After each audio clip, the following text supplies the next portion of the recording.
What's up? It's Michael Yo. All right, I'm so excited today. Ernie the engineer, Sweaty Ernie. Today we have in one of my favorite people, Donnell Rawlings. Oh, man.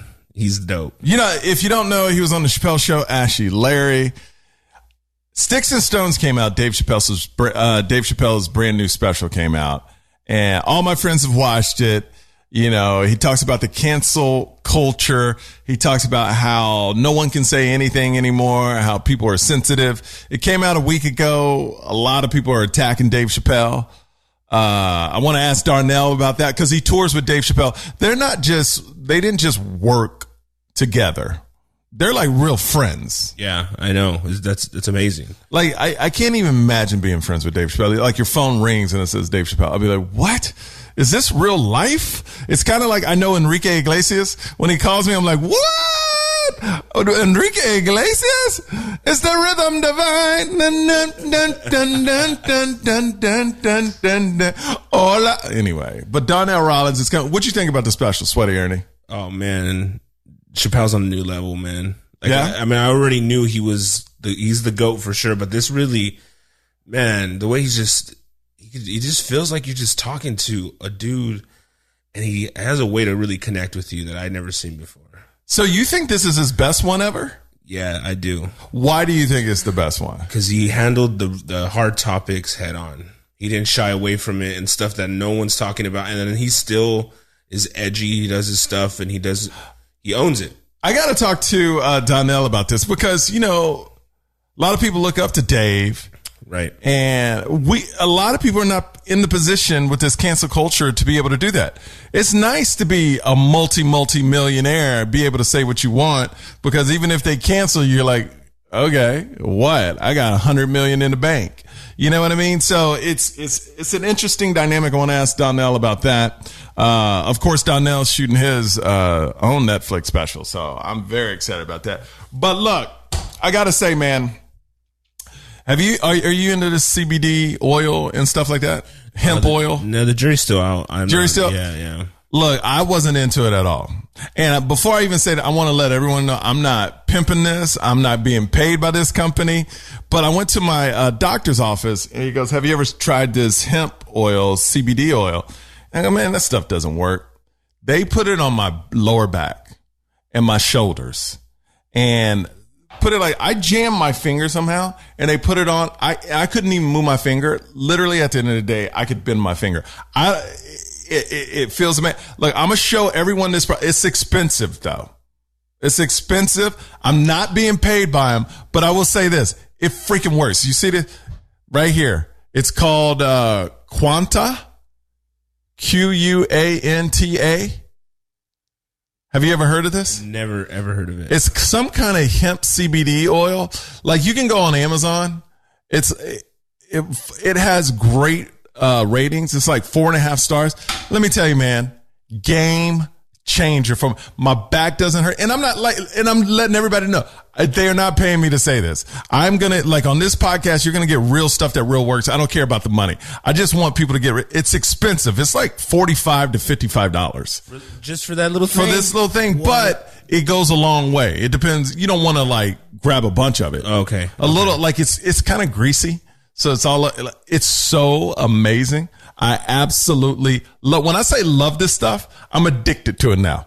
Like literally, I want to go to a masseuse and get a rub down, all in CBD. Just put weed all over my body. Just, I love it. You got to try it, Ernie. It's amazing. It's amazing. They gave me, the doctor's office gave me a little sample and I used that because I wanted to make sure. And man, that even sample went through that sample in like 2 weeks. And that sample was like probably like 10% of this. And it lasted a couple weeks. You just need a little bit. Wow. Yeah. What kind of insurance you got? You got that? Because my doctor's not recommended CBD to me. No. Oh, my doctor's dope, man. My doctor's dope.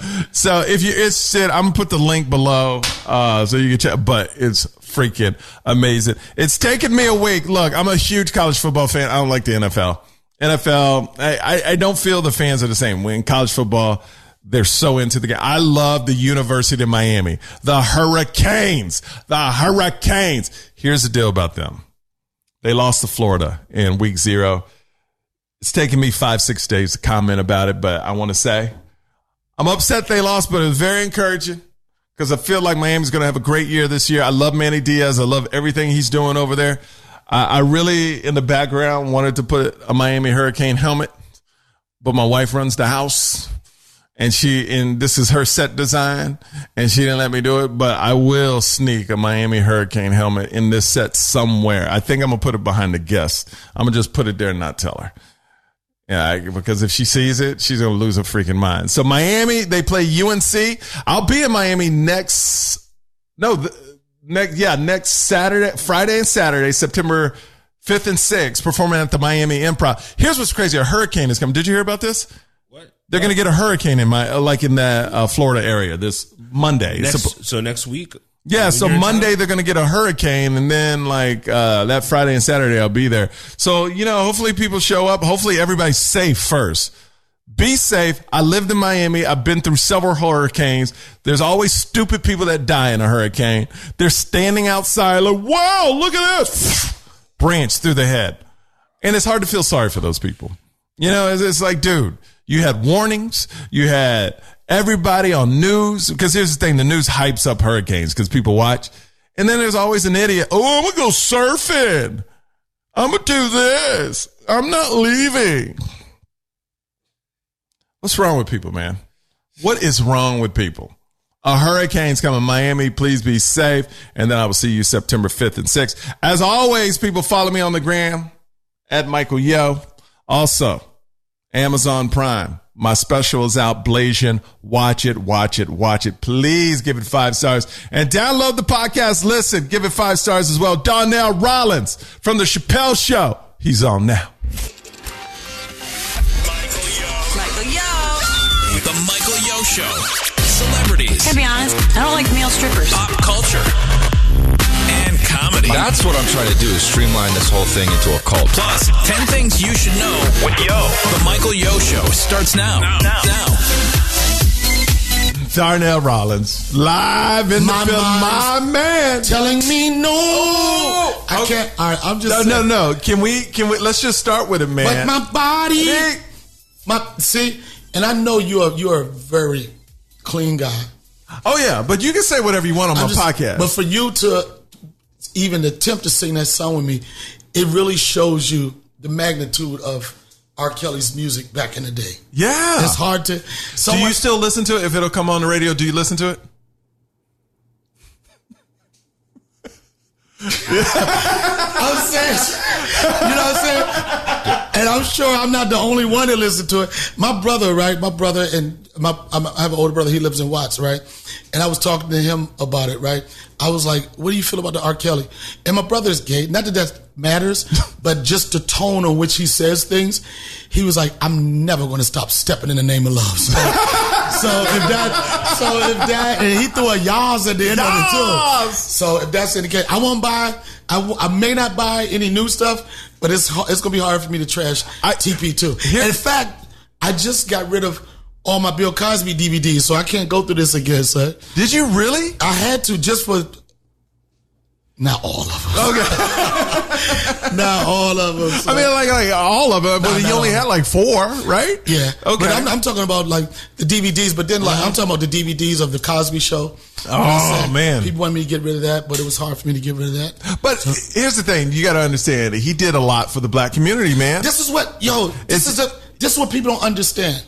Like, you talk to a lot of white people, Caucasians, you know what I'm saying? They want you to dismiss everything he did completely. And black people, we not supportive of any of the allegations, any of the things that he got convicted of. And if he did all those things that people say he did, Bill Cosby deserves to go to jail. We don't want Cliff Huxtable to go to jail. Yes. It's 2 totally different things. Lock Bill Cosby up, but Cliff Huxtable, especially like you said, what he meant. I mean, it's hard for people to look at both sides of that, but what he did for the black community, one of the first big time executive producers to have black people in a dope ass environment, 2 parents. They were lawyers, very successful doctors. They was making submarine sandwiches, son.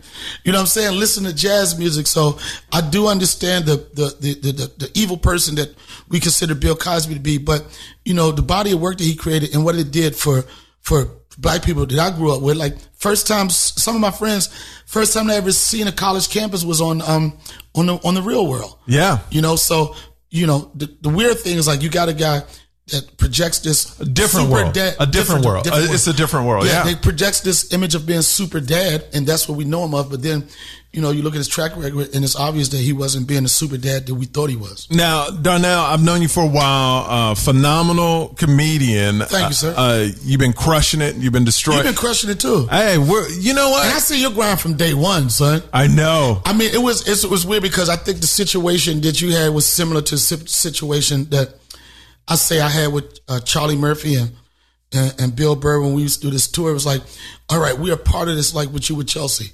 We're part of this hot show. And the show is giving me credibility, is giving me a name, but how the fuck do I make money off of it? Yeah, you know what I'm saying? 100%. So, and that's what, you know, I've said, I mean, we had talks about it, like, all right, I'm going to do this. And, you know, people know you like the Jamaican of entertainment.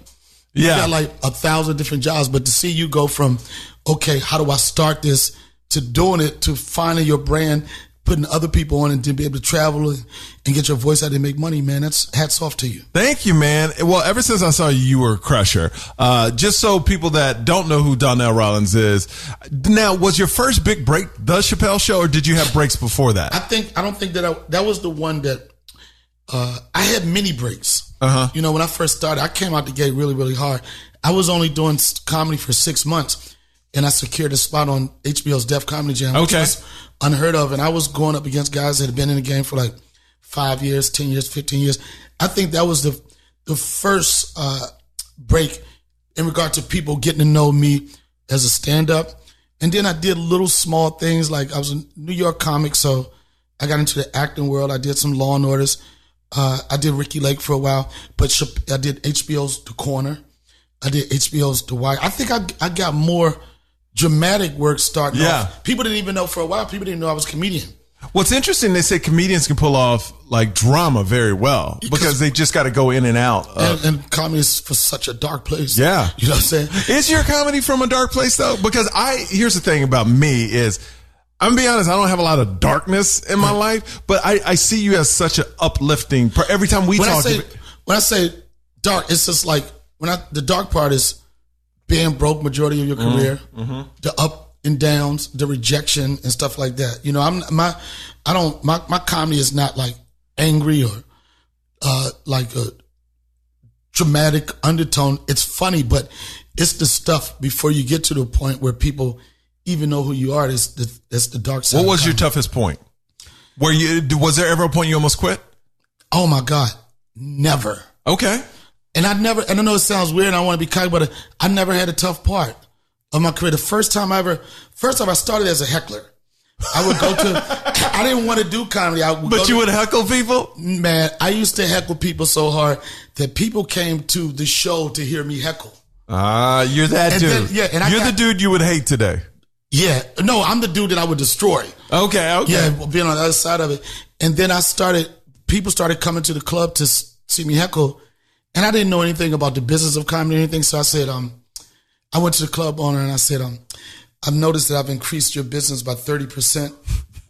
I think it's time for us to come up with some type of door deal, right? He looked at me like, who the fuck are you? I'm like, I'm the asshole that sits over there on that side of the couch.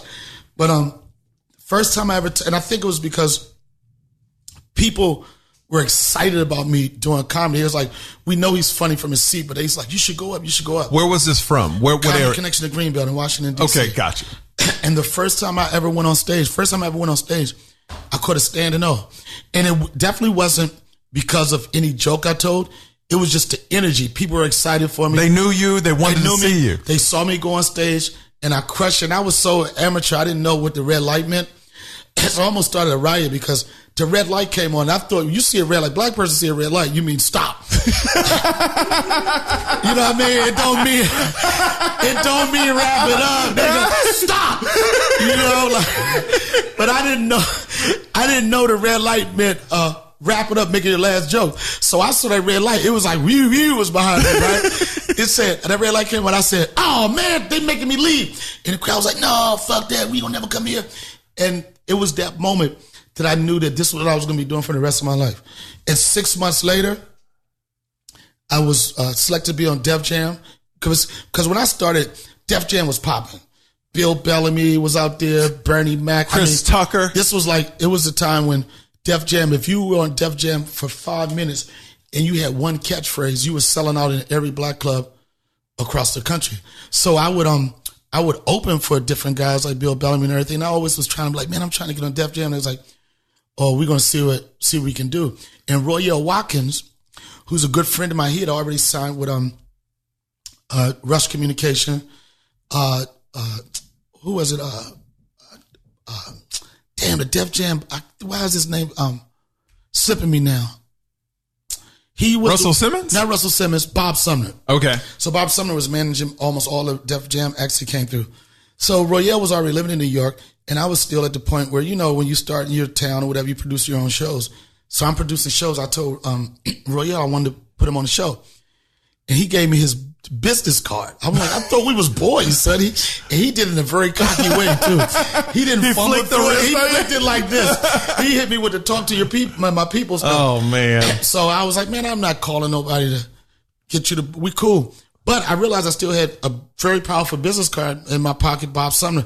So one day out of nowhere, I said, I'm just going to try some bullshit. I'm just going to call Bob Sumner and try to act like I already know him to try to see if I can get him on the phone for a Def Jam audition.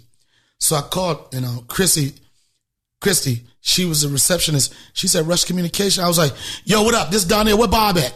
You know what I'm saying? Like, I said it like, I said it like, if you don't get him on the phone in a couple seconds, you're I'm in gonna trouble. hang up. Yeah. I was like, where Bob? She said, who is it? I said, look, just tell him to call. She was like, wait a minute. She patched me through to Bob Sumner. Bob Sumner picked his phone and said, Bob Sumner's office. Bob Sumner. I was like, yo, this is Donnell Rawlings. I know you don't know me. I work with some of the people that you manage, whatever. I just want to get a shot at an audition. And I guess he was kind of, was impressed, the aggressiveness of it. And then he said, can you do it? Can you come this week? Then I was like, oh, I got to see if I can get off work. He was like, motherfucker, you got a job? Right. Like, how you going to be a comedian and have a job at the same time? But I was like, okay, maybe the following week. I got off work, went up there. And I don't know if you know, but the Peppermint Lounge. This was before your day. Peppermint, people thought Def Jam was a tough one. The Peppermint Lounge was the toughest, way tougher than Def Jam. But where is this Peppermint Lounge? It was in New Jersey. Okay. And it was like a little jazz lounge. And Bill Bellamy was the host of it. It started at Terminal D, then it went to the Peppermint Lounge. But it was like the premier spot for black comedy, for urban comedy, whatever you want to call it. And if you could, that room was so tough. The gauge was, if you could rip that room, the show would be easy. And it was one of those shows, I don't care who came through there. You could say Mike Epps, we all been through there. You caught a bad one at a certain time. Wow. So I had a 7-minute audition. I went on stage, 5 minutes, I'm killing. And then Royale comes to the side of the stage and he said, Bob loves you. You got the show. I immediately said, good night, everybody. Because while you were on stage, yeah, you said, I said, fuck that. I was like, you don't want to ruin it. Because it could happen. I've seen it happen where you got a good set, then one joke, it kills it. But that's the only thing Bob will remember. And I got that, I went up there, I got it. I said, good night, everybody. And 6 months later, I was on Def Comedy Jam. And what did that do for your career at that moment? Well, for me at that moment, like with the pop-up shows, like the Urban, the Chitlin Circuit, you wanted to get work, but it was, black comedy was popping so hard then. You had Comedy Justice, you had BET, you had all these things. So a lot of clubs, even though you were funny, they was like, a lot of clubs like, you need to have 2 credits. Ah, okay. Yeah, 2 credits. So that was that was the first step in building my resume for people to see, on paper or just to acknowledge like he's from somewhere. So that was it for me. Like there was no bigger credit at that time than Def Comedy. That was the biggest thing. Yeah, it was. So then you moved to what? What was the next big thing? Next thing was getting fired from my job. Which job was that? I was just not disrespect my gangster. But I was Head of security for a grocery store. I said it. I said it, son. I love it. Out. Yo, I found out. I said it. Now, was it in your neighborhood? You were you knew everybody that went in? Well, let me explain how I got the reason why I even was in that field of work, because I was in the Air Force. I was in the Air Force and I was a police officer in the Air Force. So, whatever job you do in the military, you usually pursue that when you get out. It was the only thing I was trained in. So I was waiting to be a DC police officer. And in the interim, I got this job as head of security. Safeway is a grocery chain. Yeah, Safeway, of course. Yeah, and then they, had a problem with, people stealing shit. So I was in charge of 5 grocery stores. I wasn't just the security dude. You know what I'm saying? I was a lieutenant, and that was the only reason I was a lieutenant because I bought my own lieutenant bars. I was like, fuck that, I'll be a lieutenant. And I was working. What was the question again? I'm sorry, I just lost my thought. Oh, no. What was your next big break? And you said quitting your job. Oh, yeah, quit my job because I was like, once I hit the stage, I was like, I don't want to work anymore. Not that I was lazy, but I was like, this is what I want to do.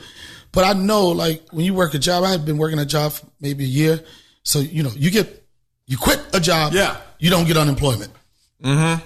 You get fired from a job, you get unemployment. So I had to find a strategic way to get fired. Yes. So I got fired from that job, and I had unemployment for 6 months, and I took what I was making for unemployment and the payback for the relationship I had with Royale. Royale kept on saying, yo, come up to New York, I got you. You can stay on my couch or whatever, because he was hustling. We were good friends. He was like, I got you. He was saying that knowing that I was going to never say yes. But one day I just had this, when I got fired, I called him. I said, I'm moving to New York. He said, when? I said, this Friday, motherfucker. And I did it. I was coming out of the military. I moved to New York. I had a green duffel bag. I had like $40 and an alarm clock and some clothes. And I went up there, and I never, ever, ever, never, ever, ever thought about doing anything else. And back to your question, how's it feel to be doing it? I've been doing it for 25 years. And after 25 years, I can honestly say every year, I think I'm getting better. And that's a tough thing for me to say.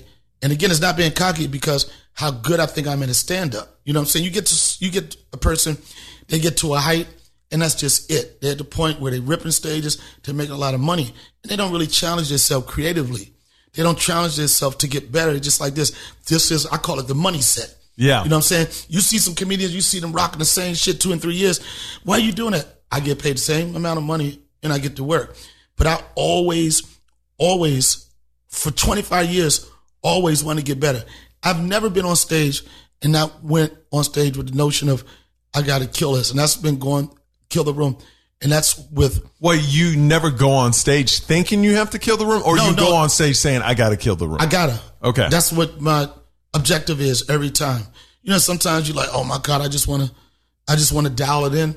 I've never been like that. And maybe that's what kind of separates me from some other people, because after 25 years, it's hard to still be excited about anything. Yeah. 25-year marriage, anything, it's hard to be excited, but I love it so much that every time I go in every year, and I'm talking about having shows where I just smoke a room, and you'll think that's it. And then wait a minute, this motherfucker figured out another way to take it to another But I level. think that's what hungry people do. Yeah. That the people that succeed are never they never reach a point where, okay, I'm good. Right. I know the people you talking about money sets and stuff, but the comedians I look up to, they're always pushing it. They're always getting better. No matter if they're doing arenas, they're like, I got to keep pushing myself. But then you will have those that just do the same thing. But they still selling tickets, They're still selling tickets, but it's just I really love it.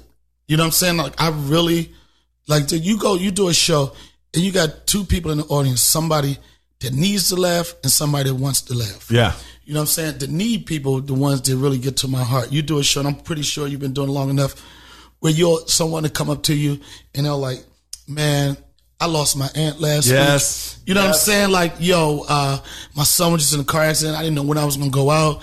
I didn't really want to be here, but you made me feel good. And for that 45 minutes or that hour and a half, made him forget it. You took it away from me. So, that's why I think our job is so important financially to take care of our families and stuff. But it's just a healing thing, man. It makes people feel good. It does. I had a lady at this show this week in the Chicago Improv.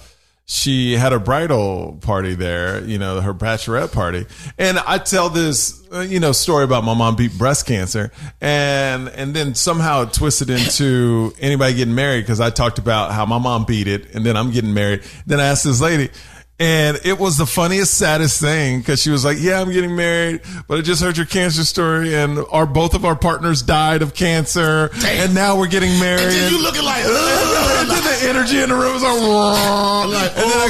and then I go, look at you messing up my whole show. So I turned it on its head, and she started laughing. So it was a thing where after the show, she hugged me and she was like, this meant so much to And what people do, it means so much to them.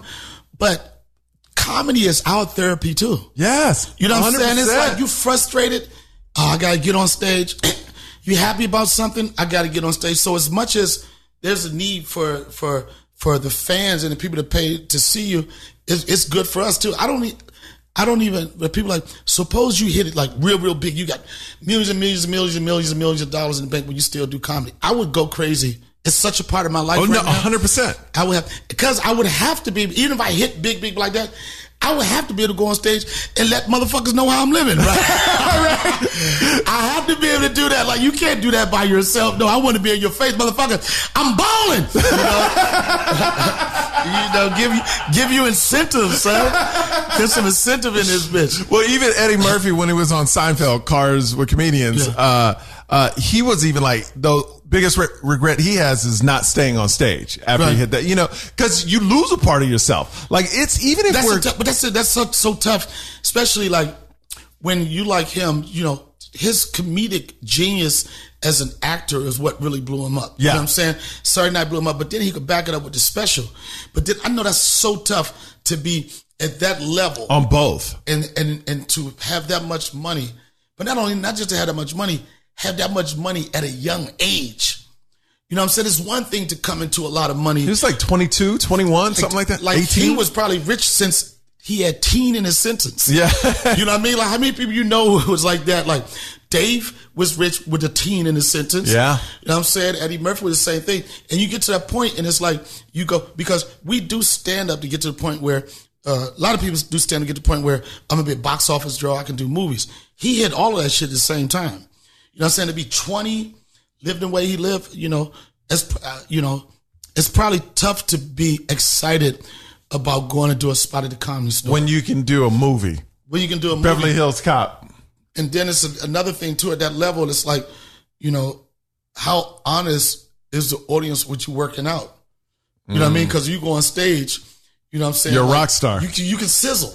Mm-hmm. Like Chappelle, he go on stage, he could sizzle, just stand there. Michael Jackson in Budapest, just stand there, and people start passing out. So when you get to that point, how do you get a true gauge? Well, you tour with Dave Chappelle all the time. How does he know if his jokes are really funny? I know he makes jokes about I'm so good. I think Dave knows his jokes are really funny because he thought of them.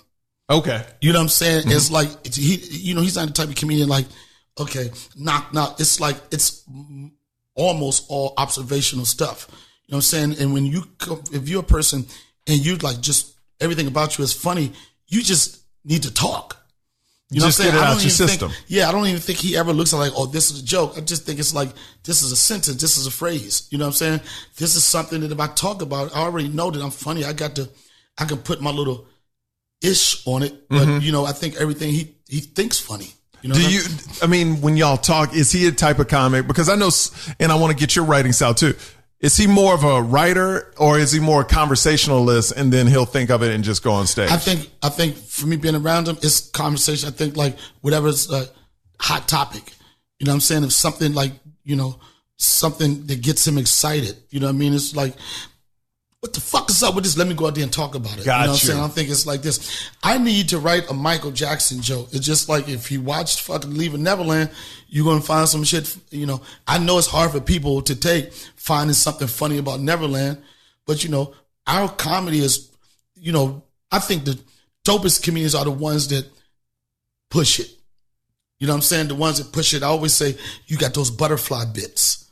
You know what I'm saying? You got a bit that that's like every time you put it out there, you're like, Well, the audience and also is going to go, yeah, but can you stay in the pocket?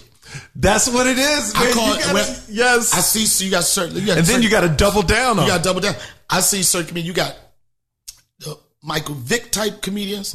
Then you got the Tom Brady type comedians. To Michael Vick, I consider myself somewhat of a Michael Vick type of joint. My shit is rapid fire. Yeah. You know what I'm saying? When I get the ball, I don't know if you're going to block for me or what. But I don't know. But I'm still running. I'm running. But then you got and I consider like Dave to be one of those ones. They composure is, they so smooth. They're so cool. They look at the whole playing field. You know what I'm saying? They not scrambling. There's no sense of urgency. It's like almost to that point where you're about to get sacked and touchdown. You know what I mean? They don't mind that silence. They don't mind it. And that's the toughest thing for a comedian to deal with. That's silence. You know what I mean? See, I guess because I'm from radio. See, I started radio first and then went in stand up.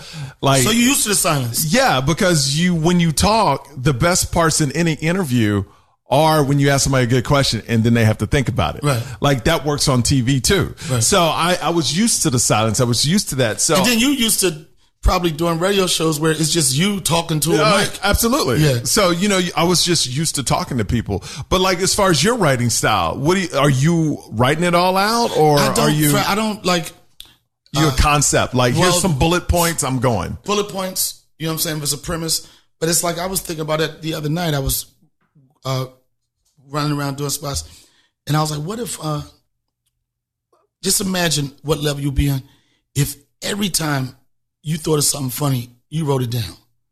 You know what I'm saying? Oh my God. Like we never get rid of it. It goes into a hard drive.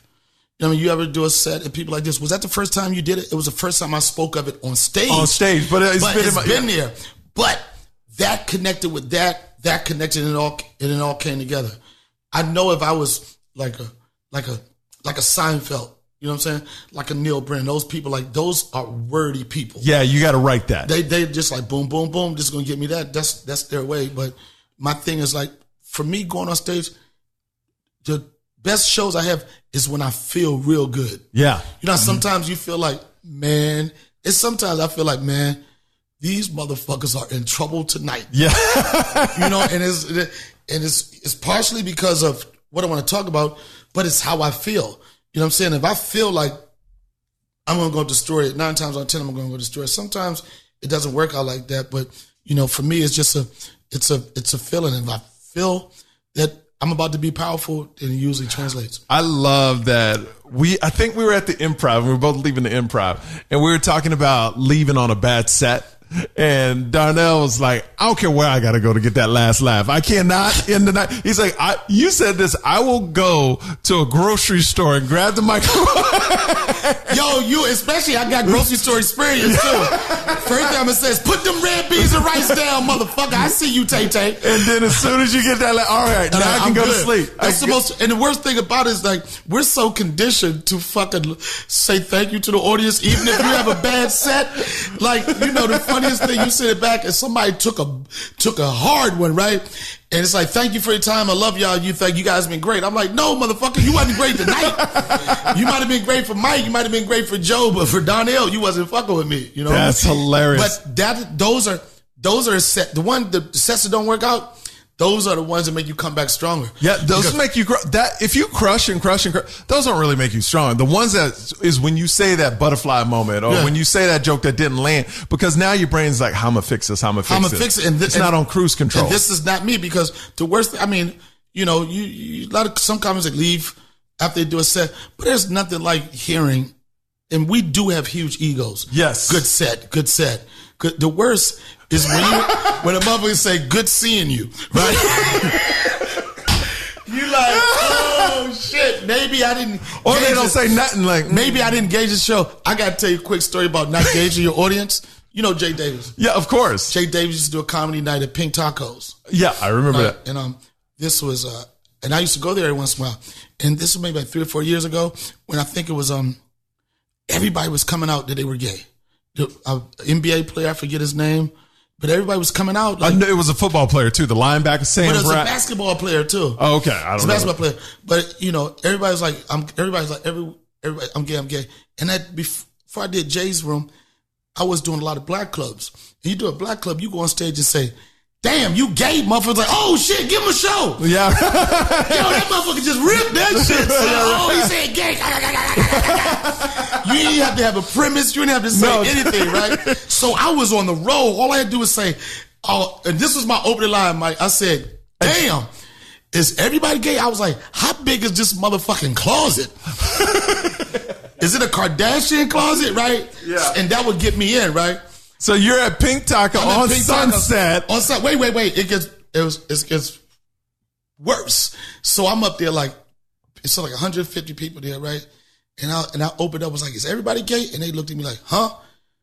But I was in the zone. I wasn't really paying attention to them, not really connected with it. And I kept going on and on and on and on. And it was Brett Riley had went on before me.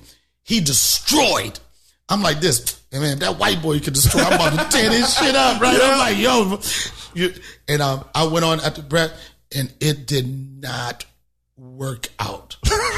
It did not work out. And Jay usually always has nice things to say. He was like, good seeing you, Donnell. And it was felt like that walk after somebody has sex. What's that walk called? Oh, the walk of shame. The walk of shame. From the stage to the bar, nobody wanted to buy me a drink. Sarah McLachlan's playing in the back. I will. Yo, it was like one of those Save the Animal commercials and shit, right? So I get to the bar and I'm like, even for people to give me a high five, everybody's looking at me like this, whatever. And then did you feel on stage it wasn't going well? I just understand why I just pulled the race card. I just said it's because I'm black in my mind, right? That's the easiest thing. I got the race card on deck anytime, son. Bow! No catching with french fries because I'm black. Bow! Right? So I was like, what the fuck just happened, right? And then Jay told me, he said, oh yeah, I forgot to tell you, it was Lance Bass' birthday party.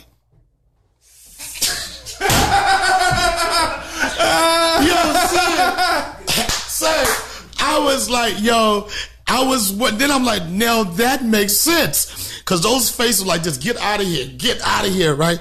Now I'm at it's Lance Bass' birthday party. And by the way, he's such a great guy. He's I know him personally, he's a great guy. But 150 people and 130 were to celebrate his birthday. So they wasn't feeling it, right? Because they felt like you were attacking him.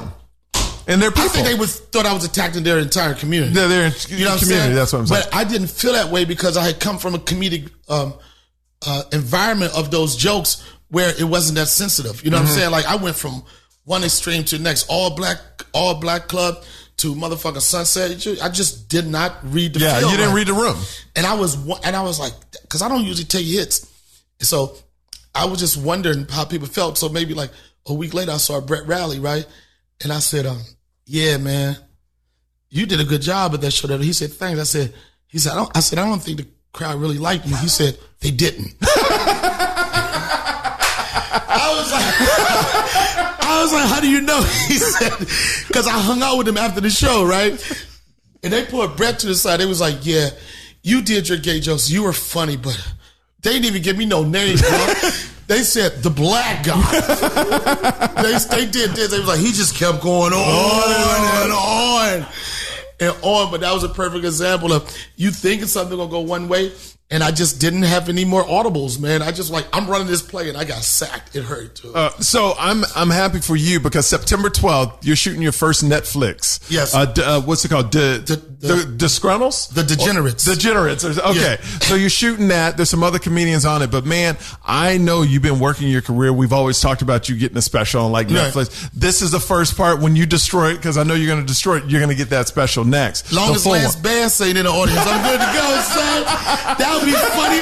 That'd be funny if they come to Vegas and like this. Well. Bum, bum, bum. Look who decided to come to the Pink Tacos of Vegas. Nah, I don't want to problem. But I'm excited about it because I did an hour special years ago. It was on Comedy Central called Ashley Classy.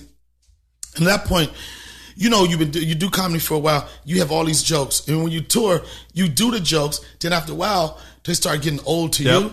They're new to other people, but you don't have that excitement of it when a bit is brand new. Yeah.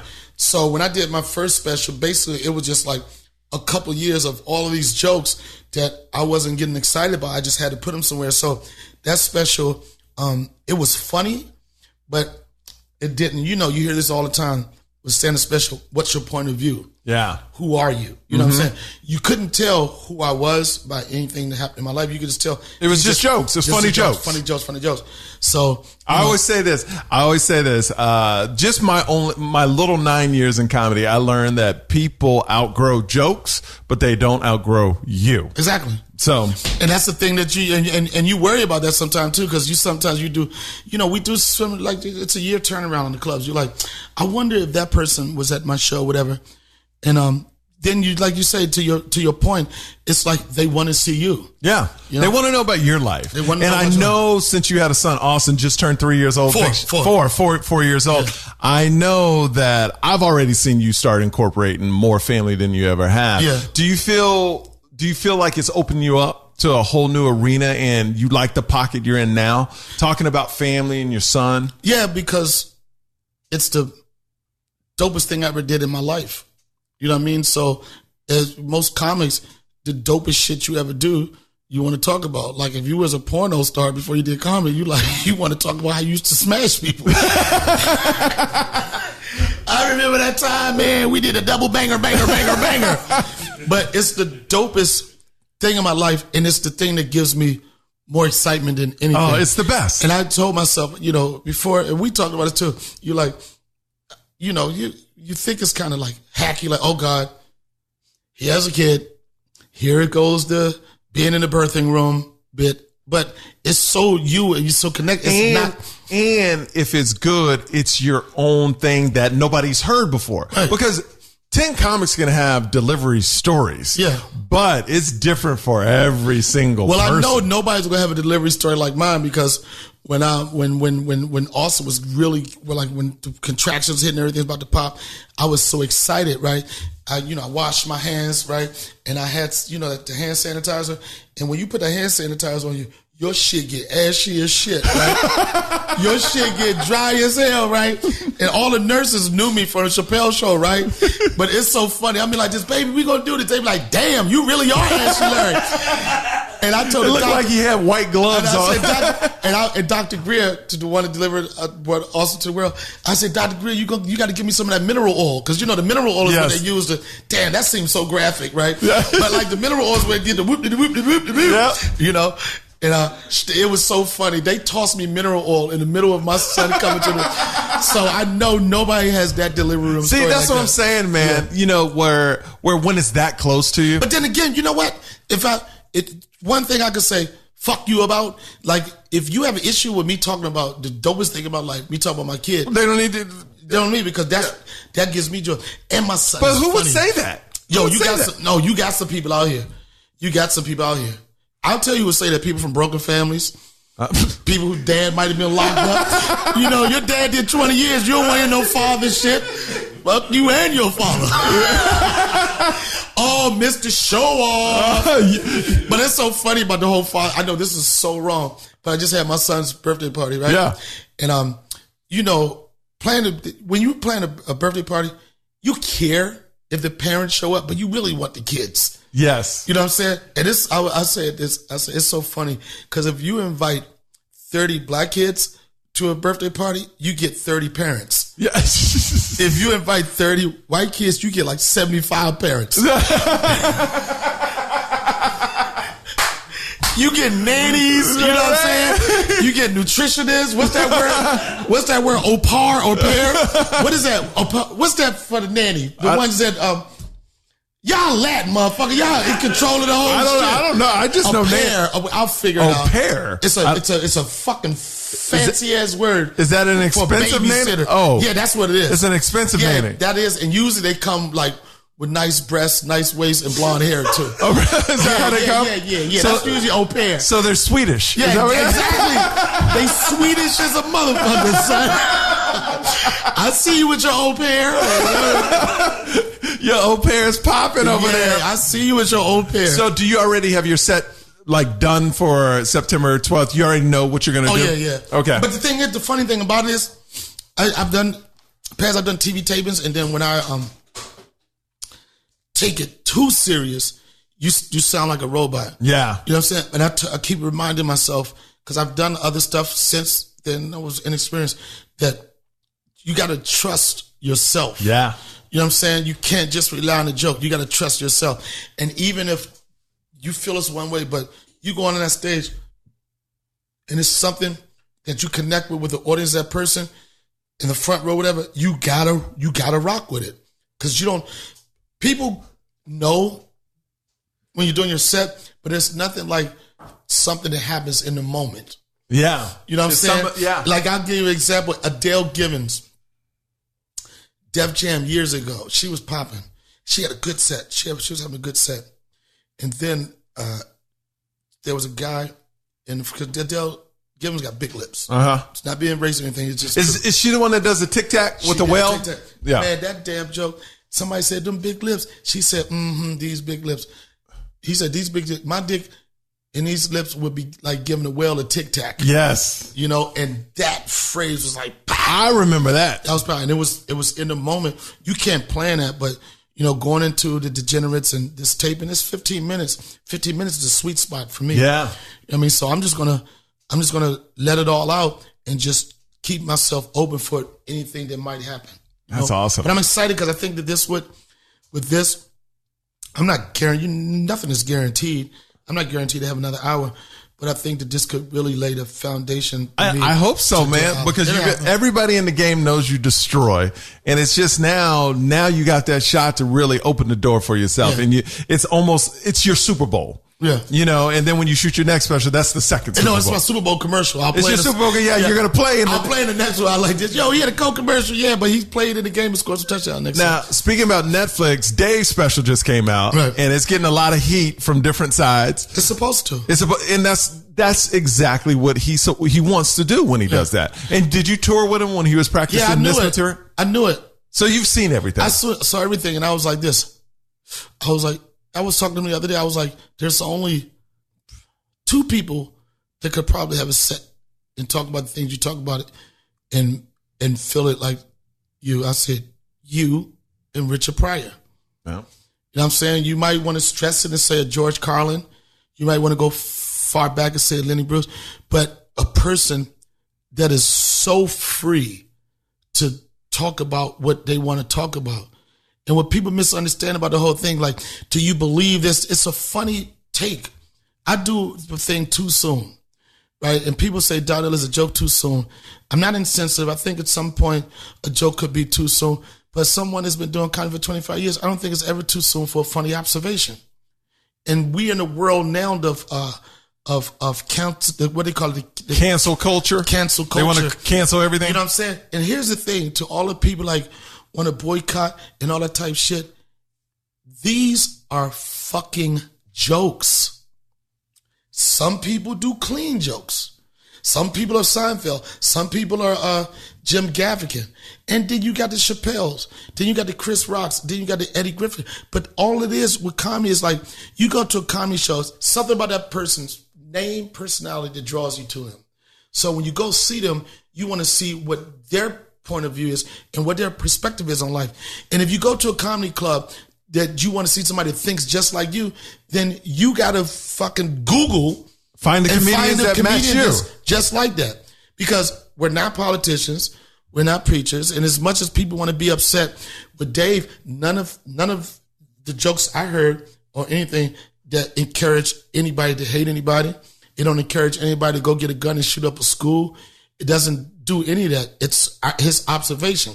And while he was building this set, I remember one time we were at the Improv, and he said on stage, he said, comedians, now is more important that we grab our balls because it's our job to make fun of the things that's troubling the world. Okay, so, I hear comedians say that, like very successful comedians. It's hard for people coming up that are broke to take that same point of view because you can get canceled in this town and never go up. And that's why I said there's only a certain amount of people that can have a set like that. 100%. You know what I'm saying? And I'm not knocking it. You know what I'm saying? Yeah. You want to come up and you got this deal, whatever, and all of a sudden you make one wrong mistake. And it's gone. It's unfortunate, it's gone. I'm not speaking of that. I'm talking about Dave. And like everybody doesn't have the financial freedom. You know what I'm saying? Dave doesn't need the industry for anything. No. The industry needs him. When I watched the set, I said the set. It was I was like, do you realize how free this man because is? I know you watch it. Everybody watches like this. Oh, there goes Pepsi. Oh, there goes Nike. I'm thinking, when I'm watching it, I go, this is a dude that has no worry in the world. Like, he's just all about, like, his ranch in Ohio. He doesn't need any more. So gangster. People won't invest in themselves. This last special, it was Netflix situation. They're going back and forth. Production date is set. It's going to be shot in Atlanta. Netflix, they just haven't come to terms yet for whatever it is. I don't know the business side of it. But he told me, he said, man, fuck it. He said, I'm going to bet on myself. You know you gangster when you say, I got this $1.5 million production, right? And we don't know what we're going to do yet, but guess what? I'm going to pay for that shit. And Dave paid for it out of his pocket. All of his specials. That's gangster. Yeah. When you have motherfuckers like, say, Monique, and I love Monique, and the big thing was about the Netflix situation or whatever. When you have situations like that, bet on yourself. Shoot your own thing. Because if it came out that good, people would buy it. They're going to buy it. And that's what I say. And the dude is like, the guy, he's like, not just that I work with him, like, he's one of my closest friends. Oh, 100%. You know what I'm saying? It's not like, just the Chappelle show. Like, that's my dude. We cry together. We go to funerals together. We go to weddings and all that type of shit. And just to see what he's done himself and the integrity and how he's done it. Everyone loves to use that song, I did it my way. He really did it the fuck his way. Yeah. You know what I'm saying? To walk away, people always ask me, when he first walked away, do you think he's crazy? I was like, I don't think he's crazy, right? I say, but for me and my financial situation back then, you know what I'm saying? Walking away from $52 million, you might not be crazy, but that Wednesday was Wacko Wednesday. The way I look at life and the way I see it. But everybody can't stay in the pocket and be like this, fuck that, I'm good. You know what I'm saying? I'm going to chill. And what people don't know, even when he left the show, he was still doing shows, but it wasn't like you heard like this weekend at Constitution Hall. It was just like his name was strong enough. I'll go to a spot, run, and sell out in like 5 seconds. Everything. And then people like Dave Chappelle, people like say Louis C.K. They're not the same, but when someone has asked me, what do you think Louis C.K. going to do now? It's over. He's a comedian. You'll never be able to get rid of his fan base, and people always going to want to go see him to see what he's talking about. And that's the thing, man. This is why I love comedy. Is like, once you have your fan base, they are your fan base. Like Trumpet. Yeah. I call it trumpet. You got this is my fan base. Fuck them liberals. Yeah. 40%. I'm with the MAGA motherfuckers right now, But that's it. But and like you made a good point when you said for the younger guys, that's tough for somebody. It's tough because I'm gonna be honest with you. We look up to the Dave Chappelles. We look up to people like that. I know you got to run, but I don't. We look up to those people. You trying to get rid of me? I know that old trick. No. You said you had another podcast. Yo. His publicist said, he's got to get out of here. He didn't know goddamn publicist in this bitch. You're the one that told me you needed to. Cool. It's good, man. No, but we look up to like a Dave Chappelle. We look up to these comics that say you got to speak your mind. But also, we're in a position where we're still trying to come up and get to that level. And different people have different brains. Yeah. You know what I'm saying? Like, I couldn't even imagine you. They would be like this. We think Mike is on heroin, man. If you go to like, this bitch was sucking my dick, they'd be like, oh. They be like, no. They be like, yo. They be like, they'll be like, what the fuck? Ryan Seacrest gonna be on the phone and shit. Oprah Winfrey. We told you about hanging with that goddamn Chappelle crew. What are you doing, Mike? We had you right there. You were the next goddamn Cosby. We had you in line to be Cosby. You fucked up. You fucked up. Fucking with them keep it real, motherfuckers. Guess what, Mike? This is when keep it real really goes wrong. You were right there. You were right there. All right, Donnell, where can people reach you, man? What's all your socials? You're starting your brand new YouTube page as well, right? I got a new YouTube page. I'm getting ready to start. Everybody, like you said it, we said it behind it, and Joe said it. Everybody's like, yo, you should do a podcast. Everybody thinks everybody should have a podcast, but I feel like... No, Joe Rogan specifically, me and him were talking, we were like, Donnell Rawlings needs his own podcast. It's going to happen. I'm going to start, I was telling you that my only issue was years ago, I had a lot of YouTube subscribers before YouTube was like really the popping thing. And then I had a bad business relationship with someone, and basically... They took everything. It took everything. So now I'm starting from the ground up. Like I literally... On this one page, I literally have like not even 100 subscribers. Oh, wow. Okay. And then, in the business we are, people like judge you by how many people follow you and shit. Absolutely. Quick. You know what I'm saying? Like, yo, you talk shit to somebody on Instagram. You got 100 followers. Yeah. You got 100. Shut up. You're like, yo, fuck you. Then you go to that page, says the guy with following 8,000 people with 50 followers. You know what I'm saying? You feel, but I think that people that's been following me, my fan base is organic. People that follow me on Instagram, they follow me because I provide good content. So this is going to be the next step. So, it'll be, It's on YouTube. How they find it? YouTube, just Donnell Rawlings? Donnell Rawlings. Okay. Yeah, or go to my website, Donnell Rawlings. I have a subscriber. Okay. So I'm telling you, I'm so new now, I have to put out a link for people to attach themselves. Wow, so okay. Whatever this is connected to, what do we do like this? Link below? Or where's it? No, just go in the bio and the links will be there, or in the description, we're going to put the link to Donnell Rawlings' new podcast page and on YouTube. I haven't been home in LA for 12 days. It really feels like I'm here now. So I'm going to do the podcast run, and I'm going to start my own thing. My only, what really inspired me to really want to do it? What's that? Because like you were talking about earlier, like you used to talking to people. So I tried it. About 2 months ago, when Joe I went, but what I was doing was I was trying to do everybody's podcast. Yeah. You know what I'm saying? I'm like this, Joe does it like this, Bert does it like this, you do it like this. So I try to do everybody's shit in one podcast. Yo, I had green screen, I had computers, I had walkie-talkies, I had all type of shit going on. You had the hot wings on the table. I had everything. I ran like, ooh, this is too hot. Wake and bake, smoke box. I did everybody's podcast in one podcast. Bert Kreischer, you're doing it with no shirt my off. shirt off, everything. Right? And then I'm like, and I never was comfortable when I was doing it. People just want to hear you talk. So it wasn't really going right. And I just got up out of my seat. I was like, man, fuck this podcast. I don't want to do this shit. I'm walking off the podcast. The producer's like, you can't quit your own podcast. I'm like, fuck you talk about? It's my podcast, right? So I had to sit back down.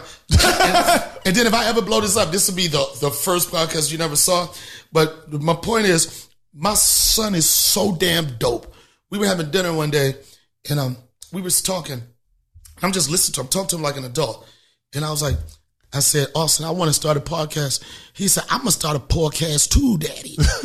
I was like, okay, can I be on it? He said, nope.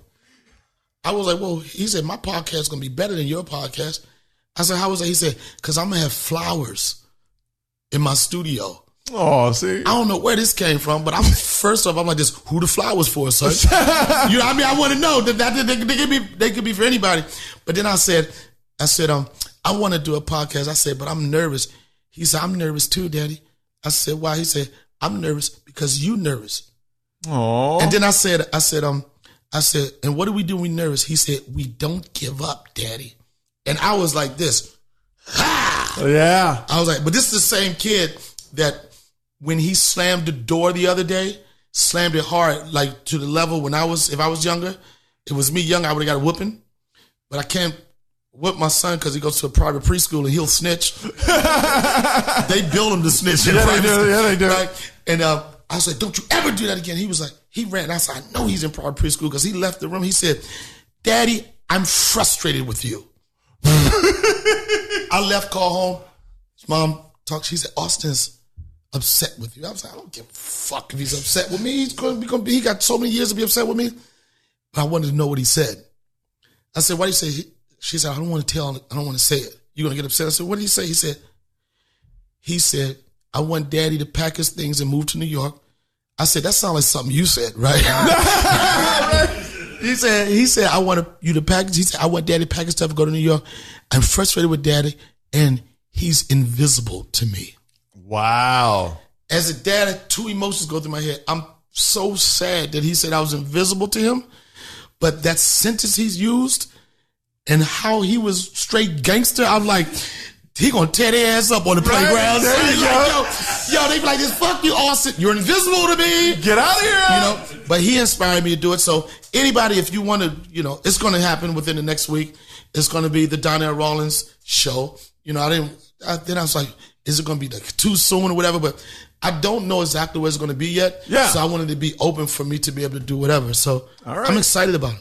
All right, my man. Well, thank you for stopping by. Thanks homie. for having me. What's your Instagram real quick? So Donnell Rawlings, DonnellRawlings, like the sports equipment, Donnell Rawlings. And all right, if you're listening, watching the podcast, make sure you subscribe, and give it 5 stars. We'll see you next time. Thanks, Donnell. Thanks for having me.